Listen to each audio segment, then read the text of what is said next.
Hi everyone, welcome back to the Kia Hyundai channel. My name's Gabi, and right behind me is the 2025 Kia EV6 in the premium trim level. Now the full name, let me tell you its full government name. It's called the Kia EV6 Land All-Wheel Drive Plus Premium Package, and that is an absolute mouthful. But what you really need to know about this car is it's a new trim level for the 2025 model year, and for 2025 we also have a full product refresh. So the exterior appearance, we got brand new headlamps and a new front face design, but we also have brand new technology and features that we've no longer or haven't had prior on the Kia EV6. In today's video, we're doing a full walkthrough of everything you need to know and everything that comes in this particular trim level. Let's get right into it. I'll first start off with the price point, and that is $59,995 Canadian. So the premium package is a $1,500 add-on from the Land all-wheel drive trim level below it. Now the Land all-wheel drive is what this vehicle is at its core. So it's a dual motor all-wheel drive setup with an 84 kilowatt-hour lithium-ion polymer battery. That is the largest battery pack we have available on the Kia EV6. I was about to say EV9. And of course, this is the maximum output. For our front end, we have a full, fresh look. For your headlamps, we have our new signature DRL design. This is called Star Map signature styling. What that really means for you as a buyer is it's a funky new light system that Kia's come up with in our model lineup, but this is exclusive to the EV6, so it's not a copycat of any of our other cars. You can see bold, bright LED lamps, and that is standard on this vehicle, so there's no upgrade needed to get the signature bright white lighting.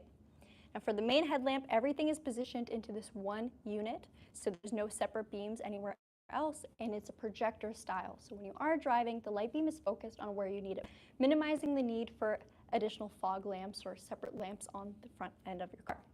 You have forward-facing parking sensors. So these circular ultrasonic sensors are scattered throughout your front bumper. We got 2 off to the side. This is repeated on the passenger side as well.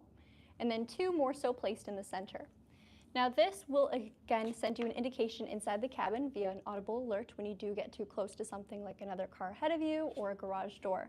Very, very useful guidance if you are parking this vehicle in a lot of tight garages or parking stations. Charging stations is what I meant to say. A couple more functions I want to mention on the safety side of things. So it's no surprise that Kia does pack a lot of punch when it comes to their standard functions, but you do get a couple upgrades when you opt for the premium package, and one of those is Highway Drive Assist Level 2. Let me explain it to you guys. So this vehicle has a forward-facing radar plate located just underneath the license plate bracket. This plate over here is not for styling, and matter of fact, it's actually a very, very, very fantastic safety function.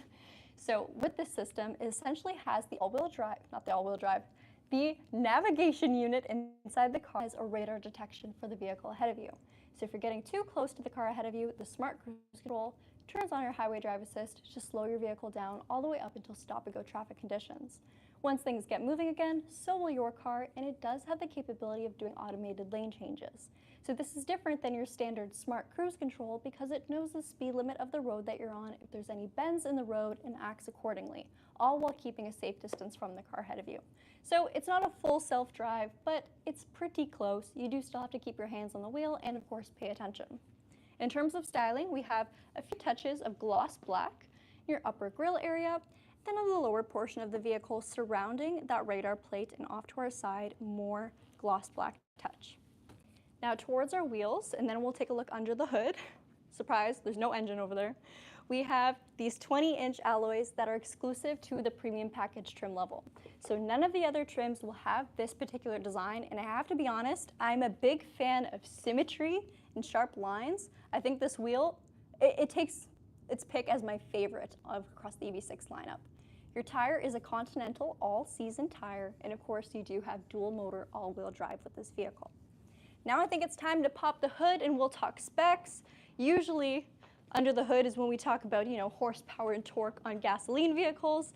Just for, my sake, we're gonna do the same on this car. There is a small frunk on the all-wheel drive vehicles for the EV6 lineup. It's not going to be as large as what we see on our rear-wheel drive setup because, of course, there's more mechanical components on the front end here. All right, so let's give it a lift. Hydraulic lift for your hood. And it is a very, very wide hood. It's almost clamshell in its styling. Under here, we have our small frunk, which I can open up for you guys. Plenty of enough space to put things like your loved one charger or anything that's small. So certainly not the most storage in the house, but there's a little bit over here. You also have access to your washer fluid reservoir. We didn't clean under here, so don't mind the fingerprints, you guys. But a couple other components just underneath the hood. Let me close this up. Now, horsepower and torque specs, you have 320 horse and 446 pound-feet of torque. So that is, of course, only with the dual motor all-wheel drive setup. Give that a close. Now towards the side of the vehicle, my favorite part about the EV6 is its styling. My favorite exterior part, let's be honest.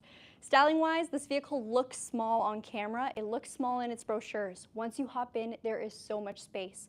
We have a very, very sloped and almost low in its styling hood or roof on the car.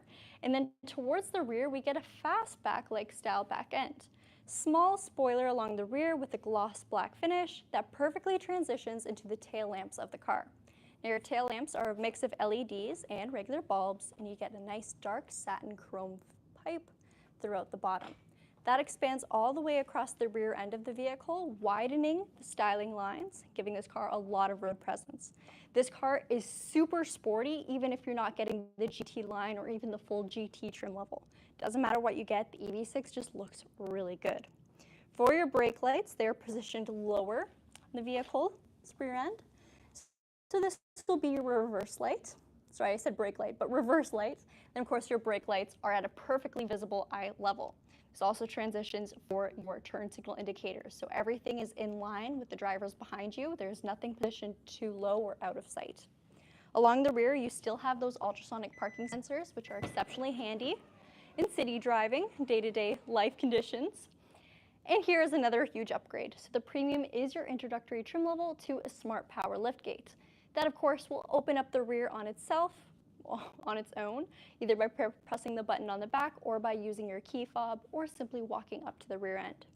Space-wise, the EV6 has a ton of usable storage space, very, very wide dimensions here, and I will put the proper dimensions in the description below. For your rear seats, each of them fold down. We got a 60-40 split, with 60 being on the driver's side and 40 on the passenger side. You have levers mounted on the sidewall, and that allows you to easily knock down your rear seats when you need it for cargo space. Now, underneath the floorboard, we have our level 1 charger. This comes complimentary with all of our vehicles. It's essentially our 11 kilowatt charger, not the fastest, definitely not the fastest, but if you are going away for a long weekend and there's no level 2 charger, you don't want to stop at a public charging station, it is doable. Essentially, this charging cable will work with just a regular household outlet like what we got over there, a 3-prong outlet, and slowly charge your vehicle, almost like a trickle charger for a battery. Now, if you are level 2 charging this vehicle, it does have our North American charging standard port. Some people just call it a Tesla port because that's what they're used to seeing it on. And this is the first time we're seeing it on the Kia EV6, starting on the 2025 model year. So, new charging port, same fantastic charging times. If you are looking to fast charge your vehicle, it'll go from 10 to 80% in 22 minutes on a level 3 350 kilowatt fast charger. So those are a little bit harder to come by, a little harder to find, but you still have quick charging thanks to the 800 volt infrastructure on this car, or architecture on this car. I'll close up the rear here, and I think next we should talk about the electric range of this vehicle. So the proper range of this car, that's a little tricky, but what the rated range is on the brochure is 435 kilometers of all-electric range. Now that's also the same as the top trim level GT line Pack 2. Now that vehicle has a lot more equipment, it's got the power sunroof and just a whole lot more inside the car. So typically those are rated a little bit lower. This vehicle was just kind of included into that, so you will probably see better range on this vehicle than, say, the fully loaded Kia EV6. I hope that makes sense, but let me know in the comments if you have any questions or would like more clarification on that. Before I hop into the car, I just want to point out the door handles. So in the past, only the top trim levels of the Kia EV6 had the auto flush door handles, where when you unlocked the car, they would pop out and stay open, and when you locked the vehicle, they'd go completely flush. We now have that standard, so because the car is unlocked, I have my door handle visible. All right. Now before I hop in, I'll have Adam give a quick pan of the interior. So we've got some leatherette seating surfaces, and on the premium trim, you can opt for either a brown leatherette or the typical black. They're heated seats for both the driver and passenger up at the front, And starting on this trim level, you'll get a memory driver's seat and a power passenger seat also included. For your side controls here, just placed on the door, let me get out of the way. We've got our mirrors, so power folding, if you'd like to knock them in, and then pop them back out, as well as your mirror controls for their positioning, your unlock and lock, and then express windows for driver and passenger up at the front with regular windows in the rear. This is also the introductory trim level to have a power child door lock. Your memory seat controls are mounted right by your door handle, so you got driver 1 or driver 2. However, it may look like you only have 2 seat save settings. You actually have 6 of them. But instead of doing 6 buttons, Kia incorporated driver profiles in the vehicle's main head unit. So essentially, when I save my driver profile, I have 2 saves per profile. Does that make sense? If not, we've done a separate video all about it. For your steering wheel right over here, it's a leather-wrapped, very, very comfortable heated steering wheel. So no matter how you like to hold the wheel, you'll have warmth thanks to the heated steering wheel. What, is everything okay? That's okay, we'll do that next. Now sorry, I lost my train of thought. Let's talk about the seats. Adam wants to talk about the seats. So power driver seat, you got the height adjustment as well as the angle, backrest, and then your lumbar support, 2 different settings for your lumbar. On the left-hand side of the steering wheel, we got our drive mode selects as well as our driving assistance. So if you'd like to turn on your highway drive assist, you can do so by this button here. If you're on a regular road though, not a highway, it'll just be your smart cruise control. You'll set your speed with, you'll set your following distance right over here. Change your drive mode with this toggle here. So you can choose between eco mode, normal mode, sport mode, my drive, which is customizable, and snow mode. Snow mode will redistribute the torque to provide a little bit more on the front end, because if you didn't know, this vehicle is all-wheel drive, but it does have a rear-wheel drive bias. That means on a regular day, more power will come from the rear end of the vehicle, with your front electric motor kind of being in a standby stance. It'll turn on or trigger when it senses a little bit loss of traction, or if you're launching it from a standstill, then it'll turn on. For the most part, it's on standby mode. The right-hand side has your media controls, so things like your voice commands, your volume, and your phone button. And then mounted on the rear, we have our paddle shifters. I absolutely love that Kia and Hyundai are one of, maybe some other brands are starting to do it now, but we have paddle shifters that adjust your level of regen. So instead of changing your regenerative braking on the screen while you're driving, you can do so on the fly just by toggling your paddles. Left to increase the amount of regen, and then the right paddle to decrease it or set it to 0. Speaking of regenerative braking, we also have auto. That essentially will read your driving conditions, whether it's a lot of traffic or a lot of slopes and hills, and will change the level of regen to best suit whatever kind of driving you're doing in that exact situation. You also have level 3 plus iPedal. iPedal is essentially one pedal driving. If you've been driving other car brands that were electric, such as Tesla in the past, you're probably very used to the feeling of only really pressing the gas pedal and then the brake pedal when you really, really, really need to stop for emergency situations. That's essentially what iPedal is here. So you let off the accelerator and you feel a strong brake force all the way up to a complete stop.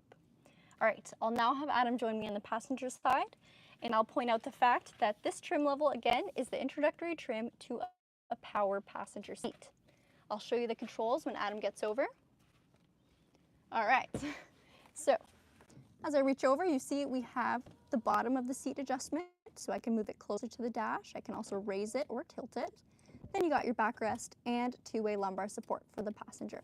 So essentially the driver and passenger seat are the same, minus the passenger not having memory seats. The seats themselves are very wide with some light bolstering, so enough to hold you in on your seat, but not too much where it feels like, you know, a race car seat and impossible to get out of. The headrests do look a little bit funky, especially when you're not in the car, because they almost look like they're, you know, angled outward like that. Sorry, though, it's probably really ugly to look at, but they are very comfortable and very, very wide. They are also height adjustable. All right, Adam, come on, join me inside. Now, tech-wise, the EV6 has gone through some major enhancements. Let's talk about what I mean. So for our main center screen here, it's still a 12.3-inch display, except now we have brand new software. This is Kia's CCNC software. It is much easier to use, much easier to look at, and very customizable. I like to call it almost a mini phone, cell phone, in the sense that you can change your lock screen or your home page the same way you would on your phone. You can pull down your settings menu fairly quickly. And then you can configure everything you need in your settings. So when it comes to things like the safety functions on this car, some people may love all of them and want them all on all the time, and others may not necessarily be a fan. If there's ever anything you don't like on this particular car, you can go in and change it and shut it off. And no, you're not going to break your car. You can always go back in and change them again. This is also helpful if you're ever sharing this vehicle with another driver. Let's say it's you and your wife or you and your friend. You can have all of the settings on one driver profile and then all of them off on the other. So it is very, very easy to separate the two. A couple other major changes is in the past we had only wired CarPlay and Android Auto. It is now wireless standard on all trim levels. So if you have an iPhone or an Android, you can have your phone seamlessly connect and charge wirelessly. Underneath that main touchscreen here, we got our climate vents, and then right underneath our climate control panel. This is the same as last year on the EV6. Very easy to use. A little hard at first to get the hang of it just because you never know when you're in climate mode or media mode. But on this panel here, you can see quick access to our media controls. So I can jump to our map on our navigation, which is standard on this car, or I can flip it over to climate and adjust my temperature. It's dual zone climate control, so I as a driver can have a separate temp from my passenger, and you can adjust the temperature to your exact preferences as well as the fan direction. I'm going to turn that off. As nice as it is to have on, let me tell you it's very hot inside this car. I don't want the fan noise to ruin the video. Now for this main center area, we have a floating style center console. So just like last year, tons of storage space underneath the console, which is usable for things like small bags or lunch bag. But up top, we have new materials. So no longer do we have that gloss black that was a total fingerprint magnet. It's now just a matte finish that doesn't show fingerprints the way it used to. Your heated seats and heated steering wheel are still up at the top. They're physical buttons, so you don't have to worry about the capacitive or haptic touch buttons being hit by your hand when you go to adjust your climate control. Start button's right over here, and then you got your dial for your gear shift. So as long as your foot's on the brake, you can flip the vehicle into drive nice and easy, and then P for park once you're done. Camera button's right over here. This will trigger your rear view camera. However, that will automatically come on the second you put your vehicle into reverse. Wireless phone chargers also located in the center area. And then we have quick access to our center console. This is a very deep center console. I'm serious when I mean it's very deep, which is great because it's not very wide or large to begin with. So lots of storage can be used right over there. Now I want to quickly talk about the gauge cluster, and I'm just going to take the camera from Adam while I do that. So here's another 12.3-inch display, except this will not be touchscreen. Essentially, it'll show you all of your driving dynamics, your speedometer on the left, no tachometer on an EV, of course, but we do have our charge and power band. So this will show you when you're driving your vehicle efficiently. If you're on the accelerator, chances are you're going to see things up in the power band. But if you're coasting or braking, you'll see things into the charge band. Here we can see our current range, so we've got about 215 kilometers if we're driving regularly. And then if we're efficient, we can stretch it to about 235, or inefficient to 148. Now, your range will also change based off the drive mode that you're in, and again, these are the projections. So eco mode will make it more so a rear-wheel drive bias. Normal mode, not so much, but then sport mode, we have more power from the dual motor setup. Snow mode, again, is going to incorporate more power to the front end to give you a little bit more stability, and I say stability loosely. Let me actually just go on a quick rant, you guys. Sorry if this isn't what you wanted to hear in this video. Someone in our comments recently said the EV6 is horrible in the winter, and to that I have to say the EV6 itself is not horrible in the winter, but with EVs, there is a little bit of a learning curve towards the whole driving situation. Torque. So the second you hit the accelerator, the car will go, and it'll go very, very quickly. It's something that if you have a heavy foot, you might have to train yourself to drive a little bit differently, and I'm the problem here too, you guys. First turn I took on the EV6 in the winter, we were drifting, but not because I wanted to. So you do have to learn that, and again, learning curve. Maybe don't take delivery of a brand new EV6 in the winter if you're unsure of how it drives. But the biggest thing is winter tires, and that's on any car, especially a car with power. Please don't forget that this vehicle has 320 horsepower, 446 pound-feet of torque. That is quite a lot more than maybe what your previous car was in the past. Maybe, unless you were driving a performance car. So that's my little rant, but winter tires are an absolute must-have, especially here in Ontario. I believe they are mandated in Quebec, so you do have to get them. If you're driving on snowy or icy roads, your tires are the only part of the vehicle that are in contact with the ground, hopefully. So the rubber is different. You got different tires, different tread setups. It's meant for winter. I'm done with my rant. Let's go check out the back.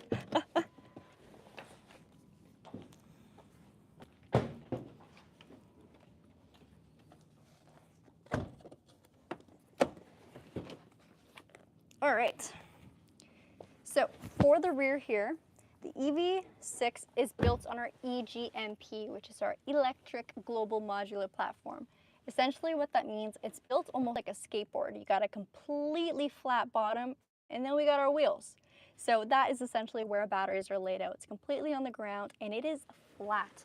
That means if you're sitting in the second or middle seat in the second row, you don't have a hump over here. There's no drivetrain running through.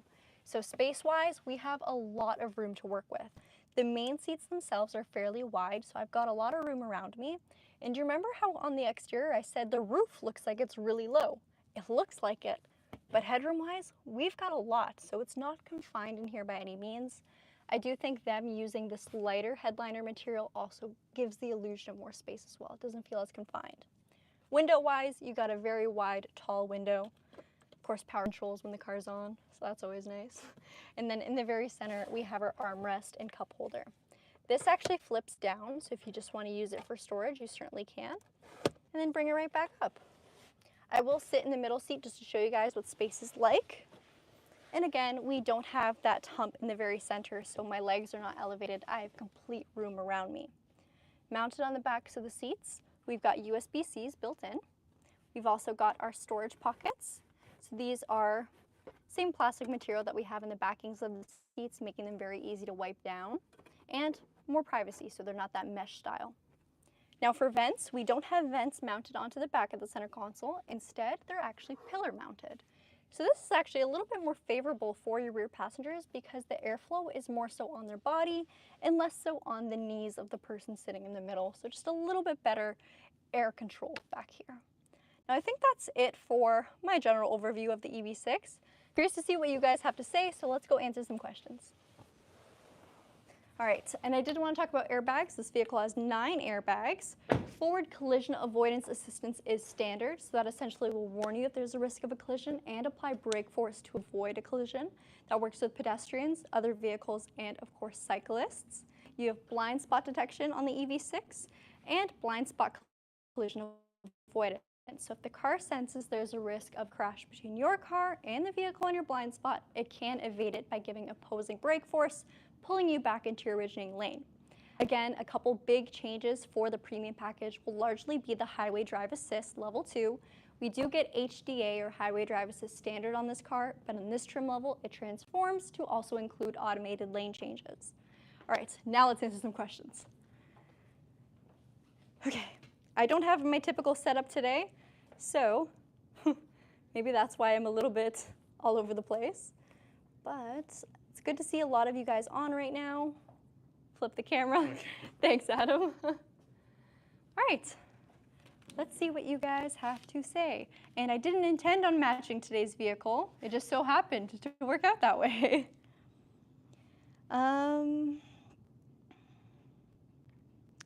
Okay, lots of questions, and this doesn't slide the way it usually does.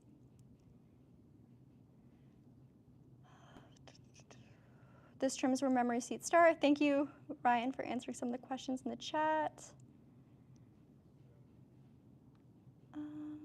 A couple comments about across the pond. So yeah, we have a couple viewers out in the UK. Willie asked, did she say $59,000? Yes. So this trim level is what, 4 or 5 up from the entry trim.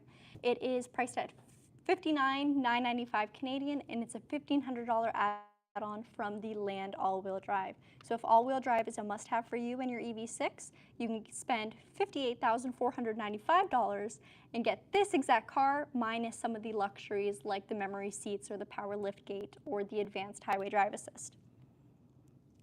But I will say for $1,500, I think you get a good amount in the premium package. it's almost a no-brainer for me. As long as the payments were to make sense, I would definitely get the premium package. All right, you guys. There's a couple people saying, why doesn't the Sportage front end look like that? I don't know.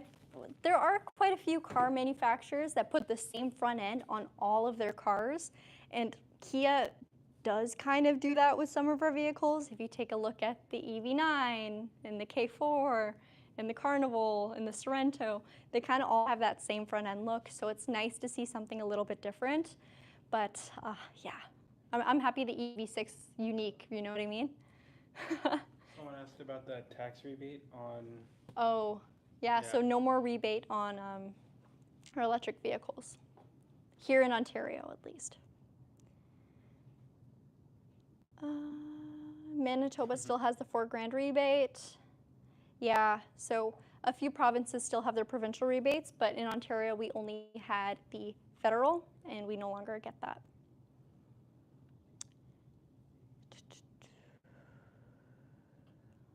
All right.